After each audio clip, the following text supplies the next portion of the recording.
আসসালামু আলাইকুম। এই যে হঠাৎ করে মামা আসছে বাসায়, পরে মামা আসার সময় এই যে নাড্ডু নিয়ে আসছে, এরপর সন্দেশ ছিল, তারপর মিষ্টি, এরপর দই, এই আর কি।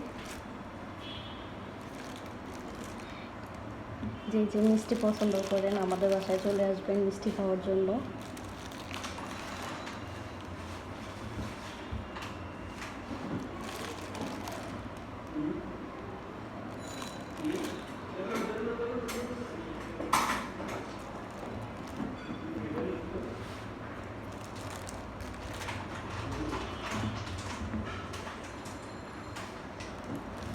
অবশ্য আমাদের মালিবাগে অনেক মিষ্টি।